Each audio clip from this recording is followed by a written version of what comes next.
Morning, everybody. Super early out here in sunny California. Just bringing you the next installment of the pre-Davis Volvo Meet Vlogs. This is the third installment in that series. If you haven't seen the first two installments, go back and check them out. Make sure you hit that subscribe button, make sure you hit that like button, and check out what we're doing today. Basically, the list of stuff that we have to do left is we have the wrap itself, we have the obnoxious oil cooler. If you guys haven't checked out Tyler Fialko's videos yet, really cool guy, does a lot of really cool stuff that normal people normally wouldn't do to their cars, which is what makes it such an entertaining channel. The link is in the description. But one of the best things that I've seen him do recently, guy staged a car meet at his house, and hella people showed up with their cars and basically shut down his whole neighborhood and pissed off all his neighbors. But it was this great experience to watch. And a Volvo gang showed up. It was like the Volvo gang from Japan. It was the coolest thing I had seen in the whole video. You had this, what looked like a turbo 940, and the oil cooler was all zip tied to the front bumper. There was a 240 turbo that had 6-foot exhaust pipes, all, you know, Japanese style. It was cool. It was an interesting look. And I was like, you know what? I'm gonna do that with my obnoxious oil cooler. I gotta have that look on this car. So there's that.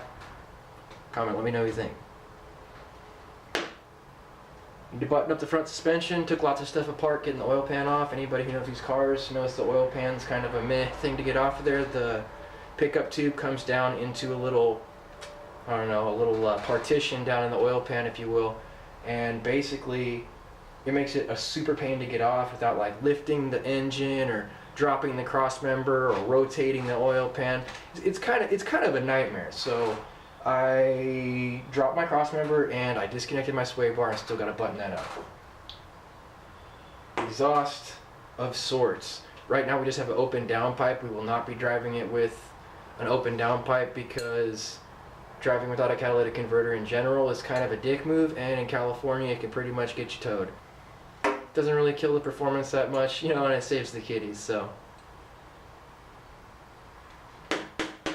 AK-47 standoffs. Super cool.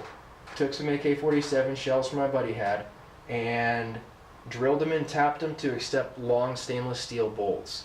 Basically, it adds a nice amount of space between the hood hinge and the hood itself, and does it so it looks aggressive doing it. It's a pretty cool look. I think it's going to work out well. I had sockets in between the hood hinges and the hood before. That worked out pretty good. They were even at least, you know, every socket the same height. So that worked. But it's time to do something better for the Davis meet. Front end swap from the 760. The front end on this car is beat. Most of the turn signals are beat, cracked, broken. The 4-eye bezels, seen better days. And the 760's mint, so all the parts from the new car are going to go on the all the parts from the new car are going to end up going on this car I've pretty much had for a while now. Bunch of tires on this car are beat. Get new boost gauge. Also super self-explanatory, but definitely needs to be done.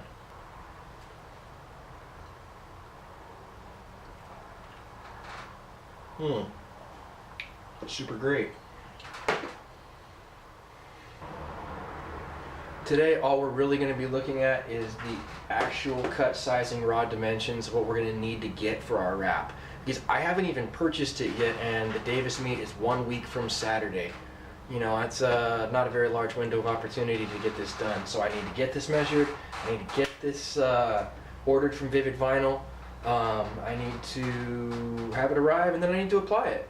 Hopefully it turns out well. But basically we got the roof, the hood, the fenders, the front doors, the rear doors, rear quarter panels, the hatch, and if I end up in like some kind of expert mode where I'm good at this at the end of the process, I'll try and tackle the mirrors. But because they have the most curvature, it's going to be the most difficult out of all the panels because everything else is relatively flat, relatively straight. If you haven't seen CK Wraps, check him out. He's the guy I've been watching as far as how I would like to have vinyl applied on my car. he's not in my area and I don't have time or money to go and have someone of his caliber wrap it. So I've been trying to pick up the tips that he's been showing me throughout the time I've been trying to pick it up. And he recommended the Vivid Vinyl, so that's what we're going to go with based on its ability to contour.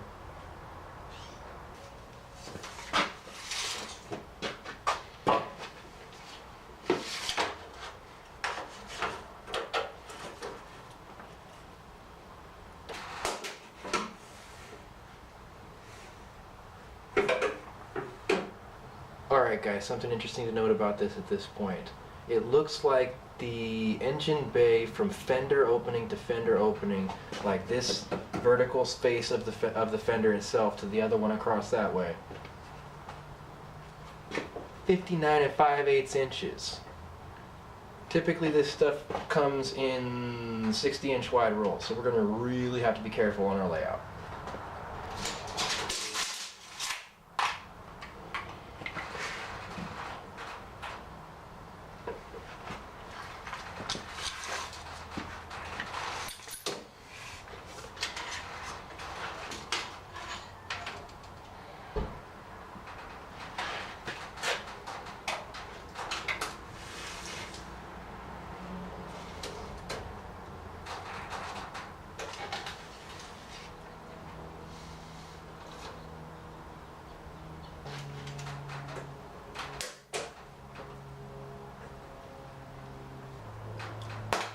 Here's where we lucked out.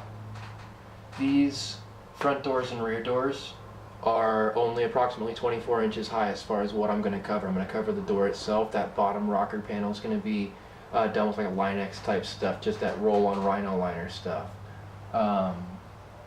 The front doors and rear doors themselves, I'm thinking, could be cut in one piece. Because this stuff comes in 5-foot rolls typically, if we plan this right, I should be, out of one 5-foot roll, able to get 4 doors if I get a long enough strip in 5-foot width. Measure twice, cut once.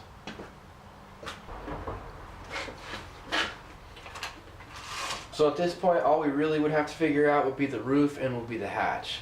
We are not going to be vinyling the roof and the hatch. At this point, with as little time as we have left, it's easier and more cost effective just to go ahead and shoot the roof and the hatch itself satin black, and then vinyl the rest of the car and use the black as the base coat.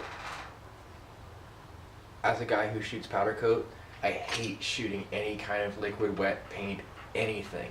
That's full spectrum, whether it's ceramic, whether it's HVLP guns, whether it's any type of liquid wet paint, really bugs me to shoot that because I do the powder coat kick.